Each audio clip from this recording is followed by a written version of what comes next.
Hello, everyone. I am thrilled to be here with Sonja Lyubomirsky, and she's going to talk about her really wonderful new book, How to Feel Loved: The Five Mindsets That Get You More Out of What Matters Most. Sonja, thank you so much for being here with us. Such a pleasure to be here with you. It's been a while. Yes, I know. I always love to see you, especially at our MAP events, and I have been following your research for decades now and reading your research. And after reading this book, and I'm so happy that we're able to really dive deep into the book today because it is really a wonderful book that has moved me deeply. And so what is wonderful is that and what dawned on me is that I have been reading your research for decades and that you've kind of, after distilling all of this and after doing research not just here in North America, but you're so good at doing research all around the world, and it seems to me like you must have amassed this wonderful understanding of what it means to be human. And is this book kind of a declaration or a distillation that what you have learned about happiness has so deeply to do with love, being loved, loving and being loved? Yeah, you really hit the nail on the head. Like, I really feel like everything clicked, after all these years of research. And I feel like it's the best work that I've ever done. My co-author, Harry Reese, who's a prominent relationship scientist, also says the same thing. Everything just kind of clicked. And, one way I summarize it is, most of my career I spent doing happiness interventions, right? My lab pioneered kind of happiness interventions in 1998, right? 27 years ago, or something like that. And uh, and we do all these interventions, sort of basically clinical trials to test whether, expressing gratitude or doing acts of kindness or, being optimistic, being more social makes people happier. And it hit me one day, I guess a few years ago, that almost all of the interventions that work to make us happier, the reason they work is that they make us feel more connected to and loved by others, right? So when I write a gratitude letter to my best friend, I feel more loved by her, right? When I do an act of kindness for my family member, I feel closer and more loved by them, right? Now, you could argue, yes, there's some happiness practices, maybe physical exercise or meditation that don't necessarily have to do anything about connection or love, although even those you could argue some often do. But most of the time, it's about feeling connected and loved. And many of us are loved, but we don't necessarily feel loved, right? So yeah, it really is a distillation that is the most important factor in happiness, the most important sort of ingredient of happiness Yeah. and being human. That's Mhm. that's great. Yeah, no, that is really great. Yeah. And I know for me, for example, I felt that way too in reading the book that I always feel like I've been a loving person, but I don't always feel loved. So I was excited to jump in and say, oh, Sonia's going to recommend all of these evidence-based tools and practices on how I can feel more loved. And really, the paradox that unfolded in the book Mhm. is that the most direct path toward feeling loved is to make someone else feel loved first, which was that was a surprise to me. But was that a surprise to you going into this? A little bit too, a little bit. And by the way, and I've had the same experience where I had a family member where I felt like not that loved by her. And I thought, what do most of us think? We think, oh, we need to make ourselves somehow more lovable, right? Like, or show off how great we are, how kind and funny and interesting and smart, or somehow change something about the other person, right? To make them love us more.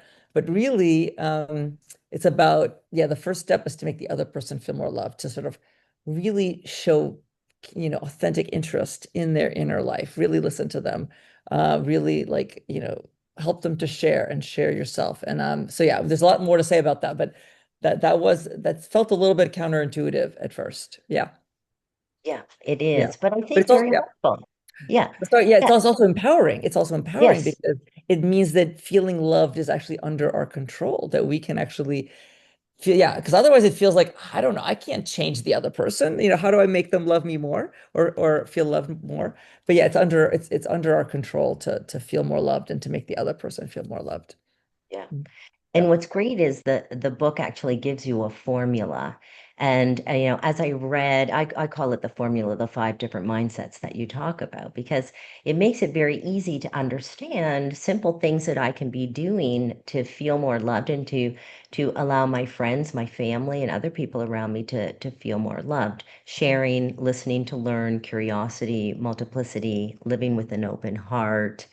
And I really like how, can you share more about this formula and again, that how did that unfold for you and Harry? Yeah, yeah, yeah, it was a lot of conversations, and I should mention this was a 7-year process. For 5 of the 7 years, Harry and I, kept writing and rewriting our book proposal. And we kept, sending it to our agent, who kept sending it back. And I think and the agent could never quite say how to change it, but I think he sort of, it's like he knew it when he saw it. And finally, after 5 years, we're like, okay, we got this. And actually, one of the key moments came in talking to my daughter, who was about 12 or 13 at the time. She's 14 now, where she really helped me come up with one of the main metaphors of the book, which we call the relationship seesaw. Um, and I'll kind of back up by saying the key insight really that we had, that Harry and I had, is that to feel loved, you need to be known and to truly know the other person, sort of that the other person really knows me and I really know them. And one way to think about it is that, like, if you don't, Louisa, if you don't really know me, I I I won't really probably ever feel loved by you, because I'll always wonder, if you really knew me, maybe you wouldn't love me, right? So, like, you really need to be known, and also know the other. And so that requires us kind of taking our walls down a little bit, because we all kind of walk around with walls around us. Um, and so a lot of the book, I mean, sort of that formula is how to help us take our walls down a little bit, lower our walls, lower my walls, lower your walls, right? So I help lower your walls by showing genuine curiosity in you, in your inner life, in the details of your day, in sort of what's going on with you, asking you questions. Research shows that we don't ask enough questions of each other, especially deep questions. Nick Epley at University of Chicago, he has this beautiful research program. And he shows that people think that it'll be awkward or Yeah. uncomfortable to ask deep questions of each other, right? Because other people will think that we're prying or that we're nosy, right? And actually, maybe that's true once in a while, but on average, like, we want to be asked. We crave to be known, right? We want people to know about our inner life, I mean, at a good pace, of course, not like too much right away. And so by showing curiosity, and then once you start opening up a little bit, you start, lowering your walls a little bit, I really listen, right? I listen, and not just to respond. We say listen to learn, not listen to respond. Most of us are listening to kind of and rehearsing the next thing we want to say. Yeah. Um, and then that's going to inspire you and move you to sort of share more of your story. And then it's going to inspire you to reciprocate, because reciprocity is one of the most powerful rules of social behavior. And hopefully you'll reciprocate and then really listen to my story and really and show curiosity in me and help me open up as well. Yeah. Yeah. When you first mentioned the relationship seesaw in the Yeah. book, I thought, okay, where is she going with this? And but then when you describe it, this feeling of, because when you're on a seesaw, that if you put your full weight on your side of the seesaw, that the other person is uplifted. But it's this idea of, I'm getting to know you more, I'm learning more about you, so I see more of you as Exactly. It's like as we're all kind of icebergs a little bit. Like, most of us are sort of under the water, and I don't yes. really see most of you. I only see kind of the top, right? But if I show curiosity and warmth and acceptance and I'm listening, I'm like sort of pressing down on the seesaw, and I'm helping you lift up a little bit out and show more of your full self. Yeah, Yeah. exactly. Yeah. And so when I got to the part in the book about curiosity and using curiosity in a way that does this, that helps me see the other person, it reminded me of a conversation that I had at Burning Man, actually. So I had a friend of mine, David, and one day we were just sitting there in the mess tent where we normally have breakfast. And he just started to ask me some very thoughtful questions about positive psychology. And he knew that positive psychology was my world. He didn't know me very well, but he knew positive psychology was my world. And then he just started to ask me all of these very thoughtful, curious questions about what is positive psychology. And then he built on that question as I answered. And we spent about 90 minutes. And after that conversation, I realized, wow, he really cares to know me. He wants to know me because of this deep level of curiosity. And to this day, that was several years ago, and I still remember that interaction with my friend David. Yeah, and isn't that amazing how compelling and powerful that is that and how rare it is. And I often ask, like when I give talks, I'll ask the audience, I'll say, when was the last time someone showed true, real powerful curiosity in you that you could just tell they just couldn't wait for you to answer their questions, to tell your story. And it's actually not very common. And it's one reason actually we love charismatic people, right? Because people who are charismatic are they make you feel like you're the only person in the room. They're really, really genuinely interested. And then I also often think about a lot of people, often the stereotype is older people, but it doesn't have to be anything to do with age. Sometimes people will tell you like all the details of their day, right? They're going on like I ran this errand and then this happened and this went wrong, or often it's like I took this flight and it was late. And it's really actually kind of boring, right, to listen to all those details. And yet it makes you realize like people really want others to know, about their sort of inner life, about those details. And so when someone is truly interested, it is incredibly powerful. Yeah, yeah, Yeah. it is. It is incredibly powerful. Yeah. Another thing that I found powerful for me is the idea of multiplicity. Because and so where my mind went is multiplicity in dating. Because here's the background on this. We go on these dating sites and we have sort of a checklist, what we're looking for, right? And does this person meet all of these things? And let me find out quick enough so that, either I have to, stay with this person or move on. It seems so horrible, actually, when you think about the whole experience. But, when it comes to that dating, I found I don't really have this multiplicity. It's sort of like when I figure this piece out, oh, I don't know if I can live with that, and therefore that box doesn't get checked, so therefore it's time to move on. Mm. So it made me think maybe I should allow for more multiplicity, Mhm. especially when I'm dating, and maybe to know what things are deal breakers and what things maybe I can work with and Exactly, what it's exactly. not. I love multiplicity, and I'm going to say a little bit more about what we mean by the multiplicity mindset, something that you want to embrace when you trying to make someone else feel loved or make yourself feel loved. And so, but I want to say a word about dating because I also have lots of experience with dating.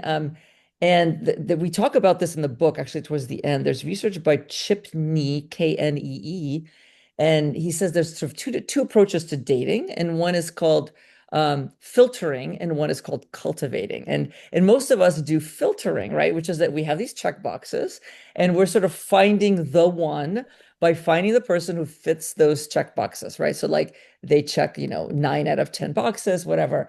And so that's called filtering. Cultivating is actually where you actually build the relationship that you want to have. Like you sort of help that person become the person that you want to date. And I mean, I would say a huge caveat, which I think there's a huge age, factor here, is that maybe there's a way when you're younger, you really can like really change a lot together. And maybe by a certain age, it's harder to, right, to have that person change. Anyway, so I wanted to sort of bring that up, filtering versus cultivating. But multiplicity is like thinking of both yourself and the other person in this idea that we're all multitude. We're not one thing. We are not defined by one trait, by one behavior. We're like a quilt of many qualities, both positive and negative. And of course, we know this to be true. So I'm generous often, but sometimes I'm selfish, and sometimes I'm loyal, and sometimes I'm narcissistic. And we all have those qualities, and so to recognize that that's okay, that's human, in ourselves and others. And so not let one, so if someone does something kind of a bad behavior or they have a trait you don't like, it doesn't define them, right? You don't define Right. the person by that one trait. By the way, it doesn't mean that you want to necessarily have that person as your partner or your best friend, depending on what that trait is. But really seeing people in like this, their full messy complexity, I think it really, ever since I've started thinking more about multiplicity, it really has changed my view of humans in general. It's made me less judgmental. I think we're all kind of judgmental. Maybe that's evolutionarily adaptive to sort of judge people, to know like, is this someone who should be like I should form an alliance with, right? Or I should be friends with or mate with, as opposed to be my enemy, right? But yeah, but I think if everyone's judgmental, it probably we'd all do well to be a little bit less judgmental.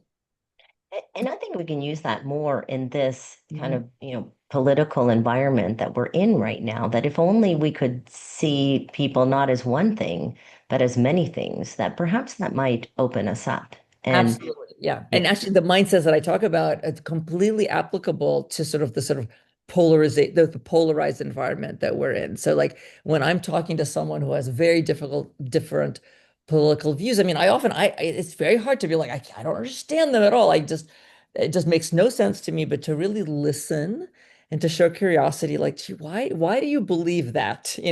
Why do you support that person? But truly show curiosity, and to truly listen and to share. In fact, there's been interventions where when people share personal details about themselves, they're able to sort of befriend people who are very different from them. yeah. And I Yeah. think sometimes it's a choice too, with I have family members that have very different political views, and we just don't talk about that because I love these people so much. It's not a factor in our relationship at all. So Yeah. I make that choice. Yeah, exactly. Um, so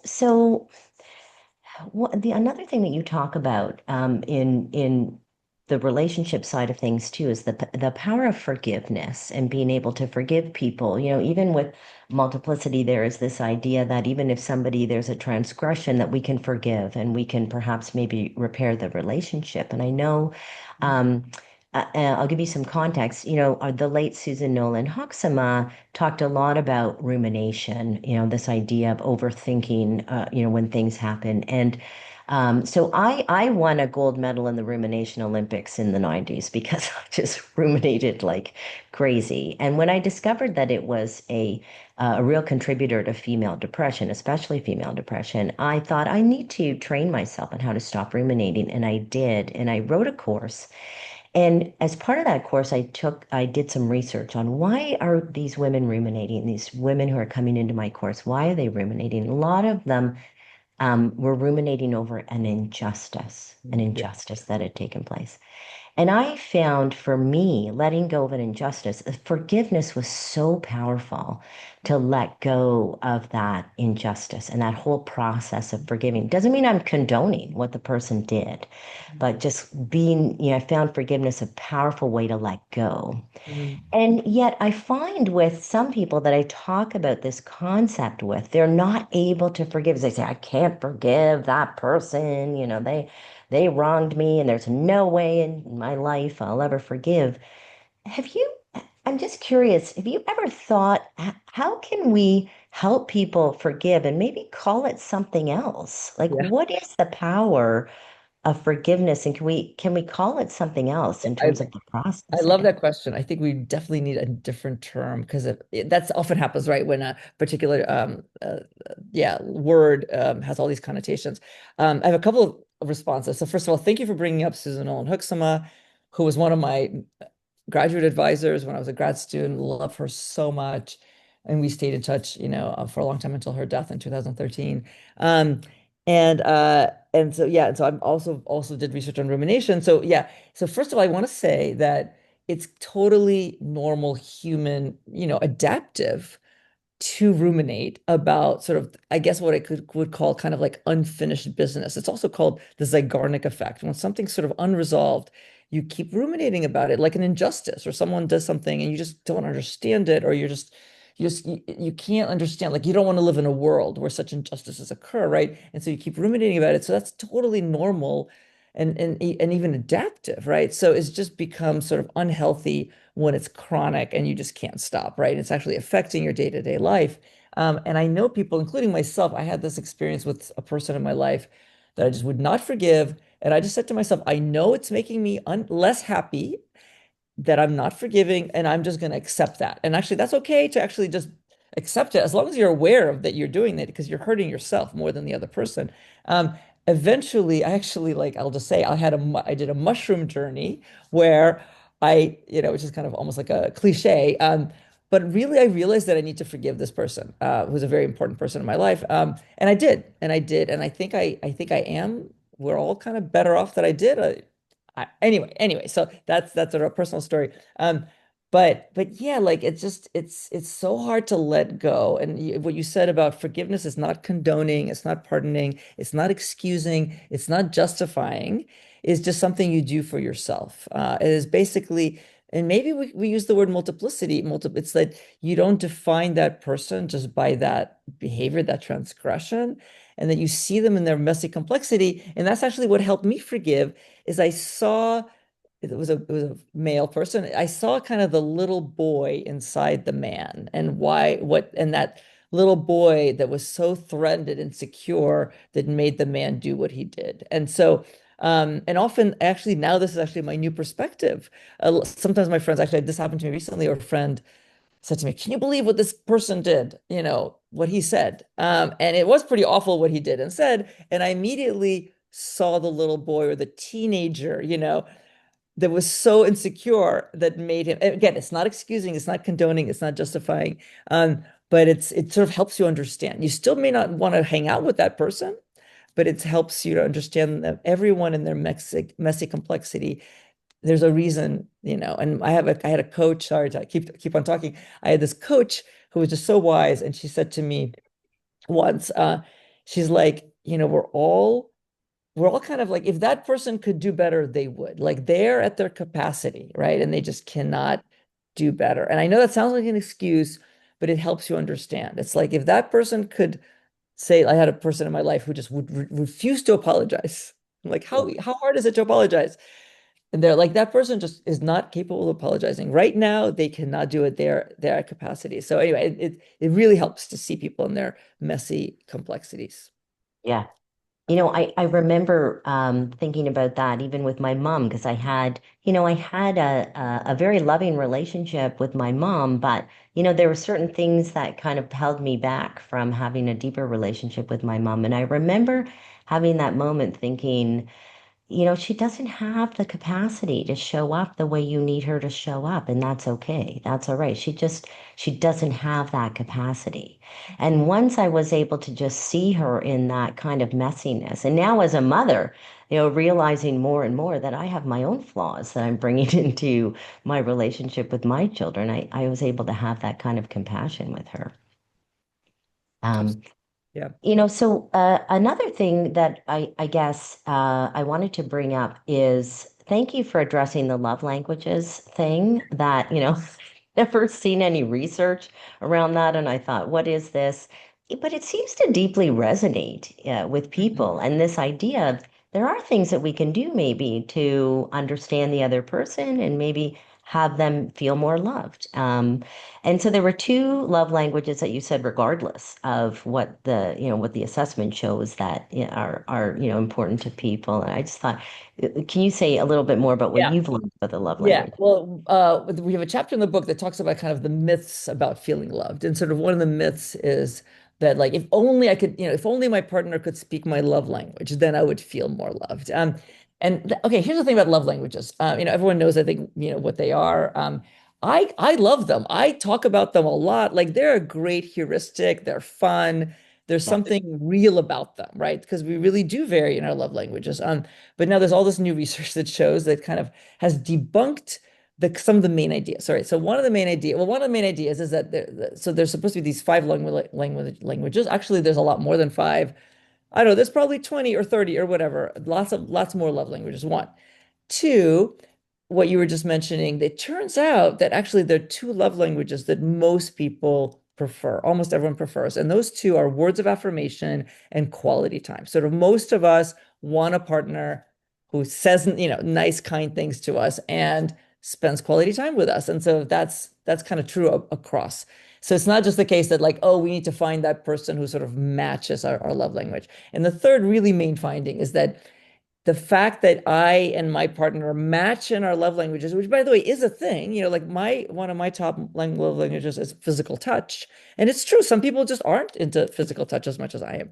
Um, but the fact that we match actually does not predict the duration or the success of our relationship. So that's actually a really key, debunking, right? Because we think if only I could find that person who matches. And it turns out the more love languages your partner, and by the way, it's not just about romantic partners, you can talk about families, family members, friends. The more love languages our, friends and family show to us, express love to us, the better. Yeah. No surprise there, right? Yes. The more the better, right? The more loved we feel. Yeah, Yeah. exactly. Yeah. Now, I really liked your assessment in the book, the diagnostic that you Mhm. introduced in the book. So I did mine, and Yeah. I am open heart mindset. That's your strongest mindset is open heart. Mhm. Yes, that is my strongest mindset. Okay. And it reminds me, I used to do this thing with my husband years and years ago, when we were still married, and he's passed away now. But we used to do this thing, and I don't know why we called it this, but we called it absorbing. And Mhm. here's how it went. So, I would be at home cooking dinner. It's 6 p.m. and he coming home from work, and he says something that's a little offside, a little rude, not abusive, just, rude, or Mhm. something. Sure. And instead of me pouncing on that and saying, "Oh, what's that about?" or getting into a bit of an argument about what that's about, or why do I deserve that, or whatever, instead I just, absorb. I'm like, I'm just going to absorb that. He's just had a Mm. bad day, or something's happened, and I kind of give him that grace. And then he would go upstairs and change and whatever, and then he'd come back down and he would say, "Thank you for absorbing." He Oh. would recognize Mhm. that I did that. Wow, I love that. And by the way, sometimes imagine if you hadn't recognized that right, that might be a bit different story. That's beautiful. Because the open heart, this is one of the mindsets we talk about. It's showing kindness, warmth, compassion, a belief in the other person, wanting the other person to be happy. And yeah, I mean, basically, it's an act of kindness, I guess I would say, for you to just as you said, to absorb and sort of not react right away. Obviously, if that was happening repeatedly and without a good outcome, then that would be a whole different story, right? But you kind of knew. And by the way, I actually learned that like I had this commute at one point in my life, and it was just the right number of minutes that I could really kind of recover from like the work stress before coming home. Yeah, because clearly he needed that time, as you said, sort of to go upstairs and kind of settle down, settle in. And so it's good to also be aware of ourselves, like sort of yeah, Yeah. not to jump right into it. But yeah, open heart. I mean, in some ways, most relationships are categorized by the open heart. I mean, we probably wouldn't be in a relationship if there wasn't warmth and and compassion and bonding and wanting the other person. If you don't want your partner or friend or colleague to be happy, then that's definitely that's a problem, right? Yeah. Um, so yeah, but it's so important, right? Sort of that warmth. We don't talk about it often enough. Is so important. Also to show that towards yourself as well. So we have a section in the book, right, about how to direct the open heart to yourself, and that's where sort of research on self-compassion comes in, and also how to direct the multiplicity mindset we were talking about to yourself. And by the way, we have this quiz that you mentioned, sort of this diagnostic. It's sort of a quiz that helps you sort of you think about a relationship in your life that maybe you want to feel a little bit more loved in. And then yeah, you learn kind of what is your strongest mindset and which mindset is most in need of improvement. And then we give sort of some tips for that. And then also the tips, of course, are in the book. And what's really interesting, actually, I haven't told you this. The book is about how to feel more loved. But when we first wrote it, we had finished the book. It wasn't published yet. It still isn't published, coming out February 10th. But we had a few early readers, right, sort of give us feedback. And I'm thinking of two friends who are they're both guys. Neither of them are psychologists. And they told us after reading the book, each of them broke up with their girlfriends. They chose to break up with their girlfriends Wow. after reading the book, right? That was like really surprising to us.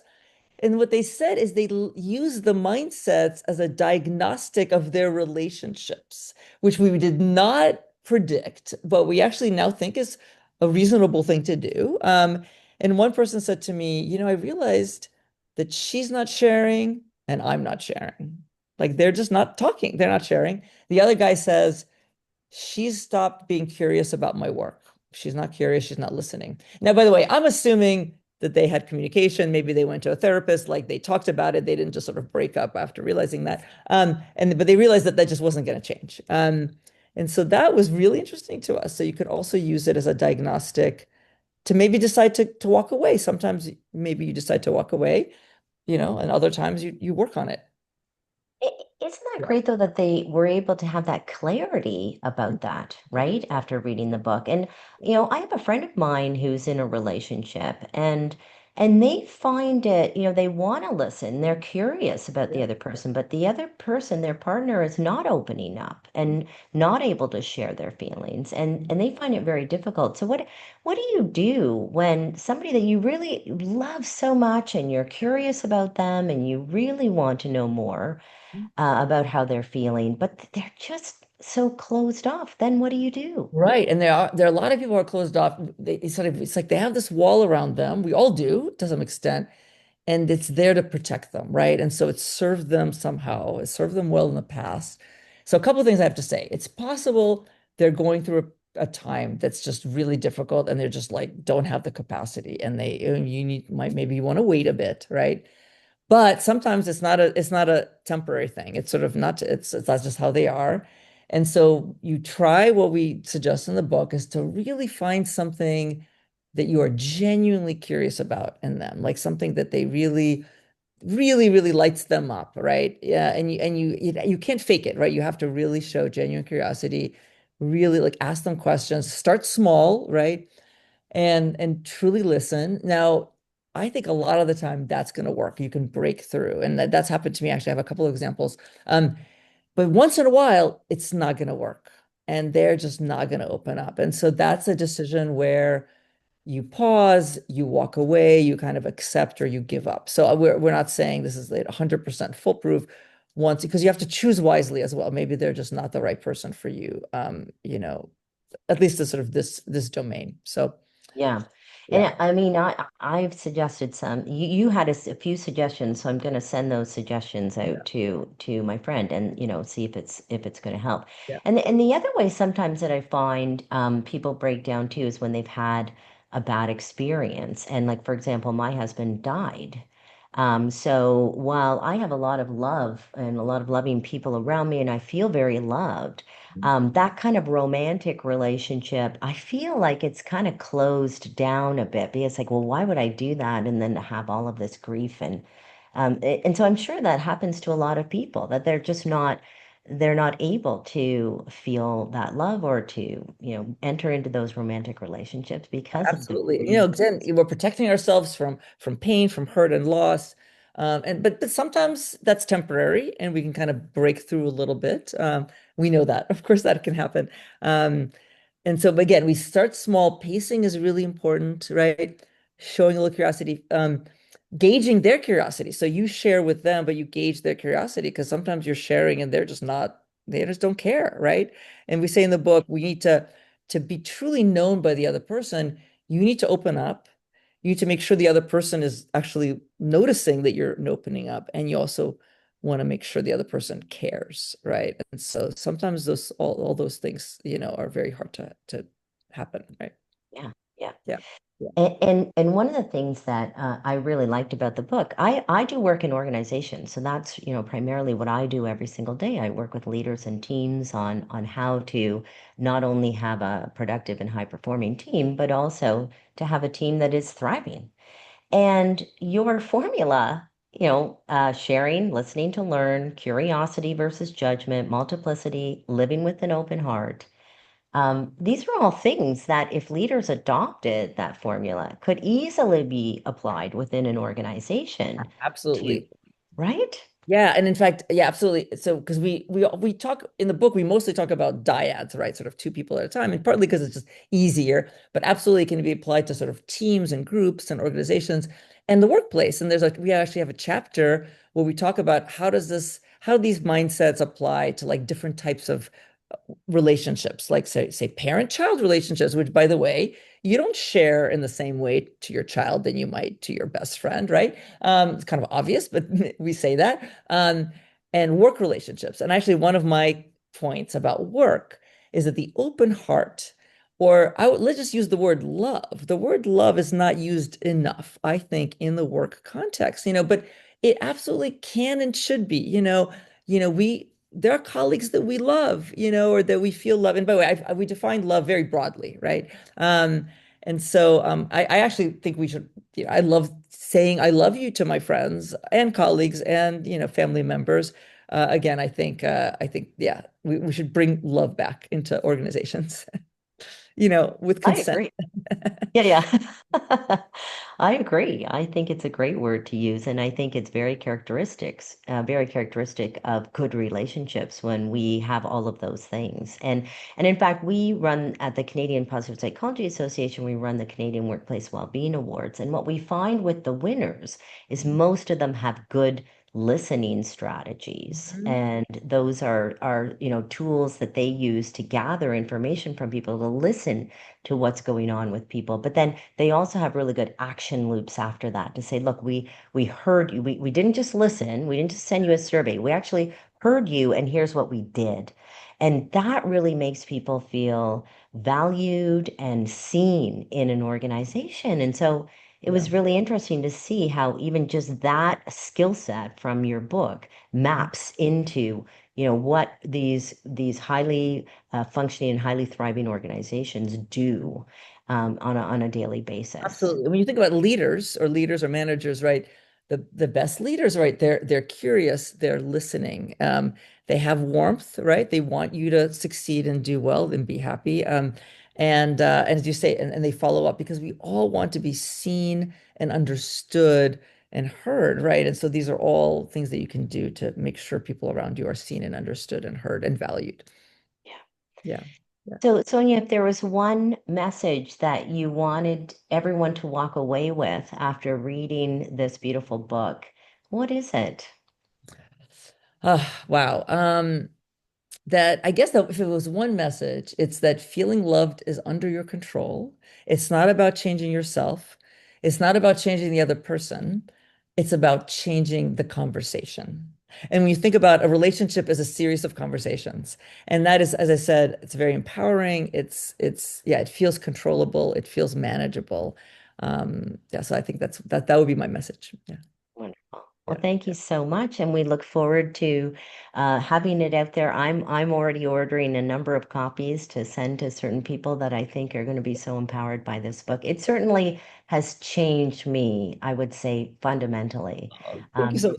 Made, yeah, I can't wait until it comes out because the early readers have given us amazing feedback. So yeah, howtofeellove.com. Just the title of the book is our website. The quiz, if you could share the quiz, which I think people have really enjoyed okay, taking with your audience, that would be wonderful. Thank you so we much. will That was do that. okay. Thank you, Sonia. Thank you so much, and good luck with the launch of the book. Thank you. Thank you. All right. Bye bye. Thank you. All right, have a good day. You too.